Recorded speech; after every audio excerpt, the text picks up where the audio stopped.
Tesla is expanding and has now leased another 144,000 square feet of space in Kyle, Texas, near Giga, Texas, giving the automaker over 1 million square feet across buildings 1, 2, 3, and 5. Is this at all related to the next generation vehicle? We know that Tesla is building a pilot production line in Austin, Texas. The specific purpose of this building remains unclear, but the recent job postings in Kyle hint at manufacturing and supply chain operations, particularly related to battery cell production and quality control. And here's another side business for Tesla in the long term. A battery business. That one is a tough business, of course, but if Tesla can nail 4680 production with a dry battery manufacturing process, there is money to be made here. One more thing, we know that Tesla does have quite a bit of cash on hand, and the Las Vegas Convention and Visitors Authority has approved 2 significant expansions of the Boring Company's Vegas Loop, a move aimed at alleviating traffic congestion in the city's busiest areas, including the airport and the Las Vegas Strip. Couldn't Tesla just buy the whole Boring Company or acquire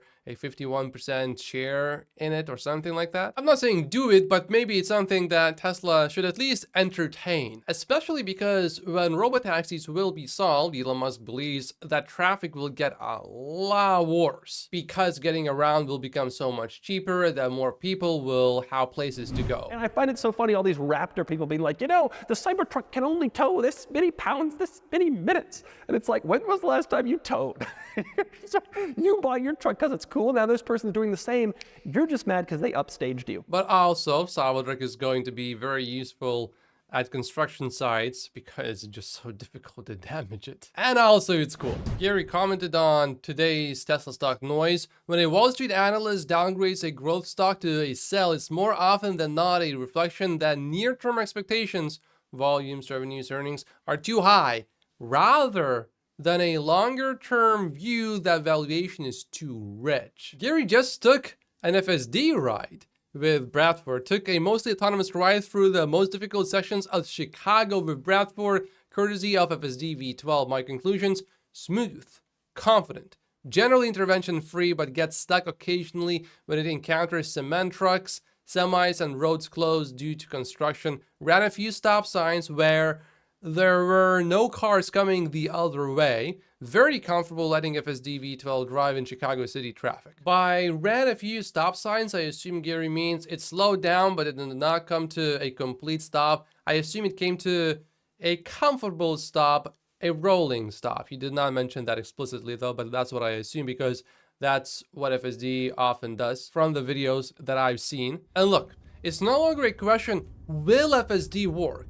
It's working already right now. For example, Waymo operates autonomous vehicles with LiDAR, so it's incredibly expensive and it's not really feasible to scale it quickly.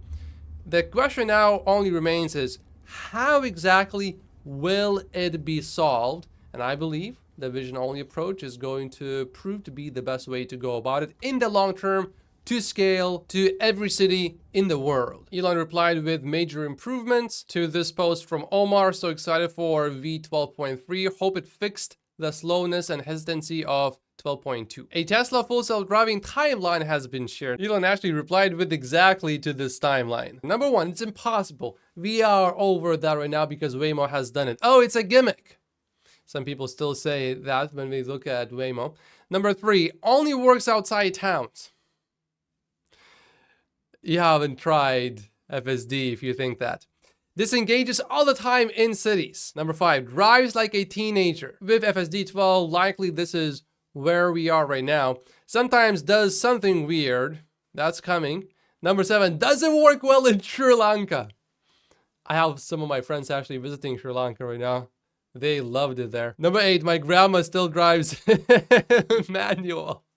Number 9, when I was young, you drove the car. When I was young, elevators had people operating the elevators, but now you just press a button and it just works, and it will be exactly the same with cars as well. You will get in a car, enter your destination, and the car will take you there.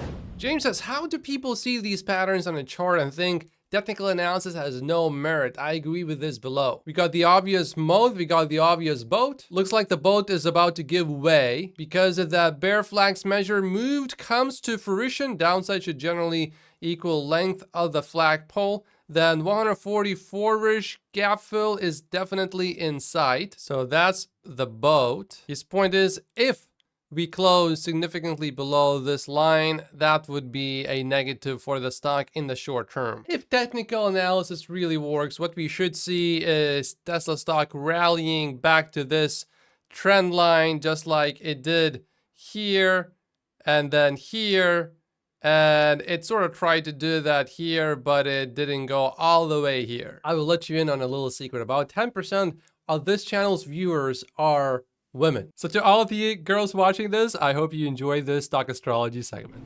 Porsche CEO says that we are overwhelmed by orders coming in for the electric Macan.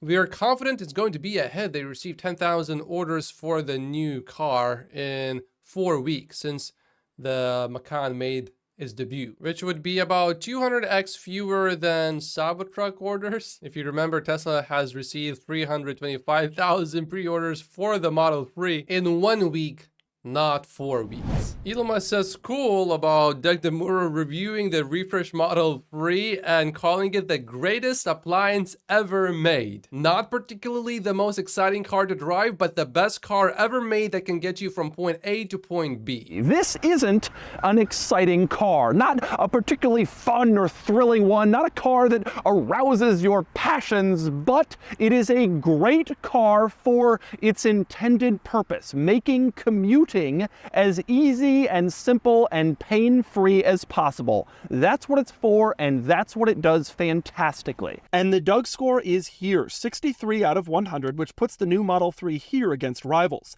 The daily score is tremendous, 38 out of 50, which beats out everything else on this list. Yeah, Doug definitely likes the new Model 3. And that's it for today's episode. Thank you so much for watching. Like and subscribe if you haven't yet, and I will see you in tomorrow's episode.